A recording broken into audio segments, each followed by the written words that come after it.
Para poder contestar a esta pregunta, primero me tengo que preguntar esta otra. Recordemos que tenemos dos objetivos. Uno que es el inmediato, en este caso es quiero que mi hijo ya se duerma. Otro que es el objetivo a largo plazo. ¿Qué quiero que mi hijo aprenda? Les recuerdo una frase que me encanta del libro de The Whole Brain Child.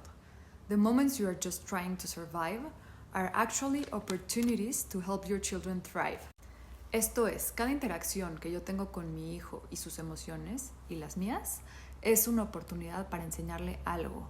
Entonces, si yo tengo claro qué es lo que le quiero enseñar, voy a poder actuar en cada situación de una manera mucho más consciente y dirigida. Si yo no tengo esta pregunta consciente, probablemente voy a actuar automáticamente, reactivamente. Esto es, voy a actuar lo que a mí me enseñaron a hacer. Reflexiona cómo te enseñaron a ti a manejar esta emoción. Acuérdate cómo cuando eras chiquito o chiquita, cómo reaccionaban tus papás cuando tú te sentías así. ¿Te escuchaban? ¿Te preguntaban más a fondo? ¿Tenían curiosidad por entender tu imaginación, tu fantasía, qué era lo que te daba miedo? ¿O solamente te decían como, no tengas miedo, no está pasando nada, no hay razón para tener miedo, bueno, ya vamos a apagar la luz y a dormir, nada de miedos? ¿Puedes recordar cómo te sentías tú con las reacciones de tus papás? ¿Qué aprendiste con esto? Hoy en día, ¿tú cómo manejas esa emoción? En general, el miedo es una emoción que nos da muchísimo miedo sentir. ¿Por qué? Porque el miedo te habla de que hay algo que está amenazando tu existencia. Nuestras reacciones naturales son freeze, fight or flight. Congelarnos, pelear o escaparnos. Por ejemplo, en el caso de mi hija, que escuchó un ruido muy fuerte en la noche y esto despertó su fantasía. Se empezó a imaginar que había un monstruo, una bruja, un cocodrilo. Reacciona pidiendo ayuda, gritando, porque es una reacción automática de defensa. Su papá llega, entra al cuarto y ¿qué es lo que hace?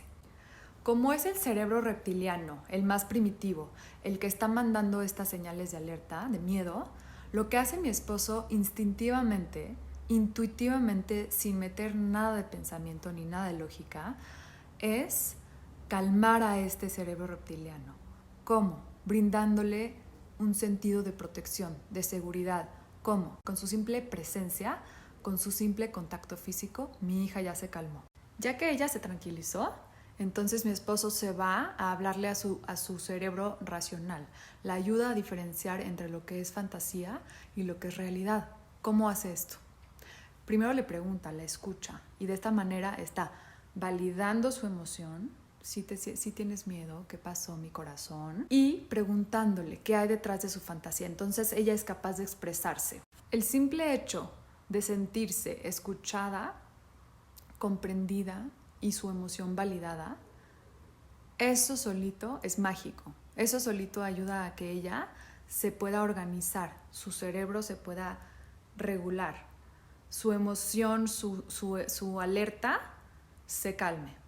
Y entonces, ahora sí, por último, está la pregunta de ¿y qué le digo a mi hijo cuando tiene miedo en la noche? Ahora sí entra el diálogo y es súper importante. Recordemos que aunque nuestros hijos no tengan el lenguaje que tenemos nosotros, el lenguaje expresivo, sí comprenden. Y aunque todavía no tengan la capacidad de comprensión de un niño de 5 años, tal vez tu hijo tiene 2 o 1, igual el lenguaje es súper importante y cuando tú le hablas a tu hijo, estás ejercitando el músculo del lenguaje. Es súper, súper importante hablarles. Hacer hincapié en la diferencia entre algo que sí sucedió y algo que se imaginó. Tú te imaginaste que había una bruja que te quería comer.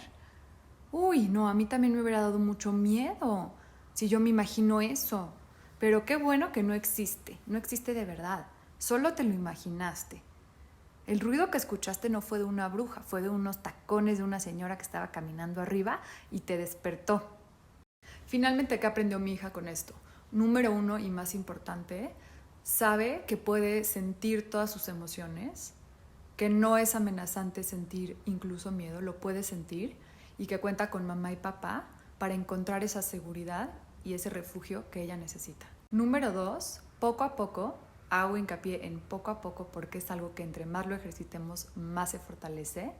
Ella va a aprender a diferenciar realidad entre fantasía. Poco a poco, porque ahorita está muy chiquita y tenemos que tener paciencia, es algo que tenemos que ejercitar una y otra vez. Ella va a internalizar esta contención que ahorita le estoy dando yo y su papá ella solita va a ser capaz de autocontenerse, de autoabrazarse y al mismo tiempo platicar con su cerebro racional para calmar esos miedos que están basados en su fantasía.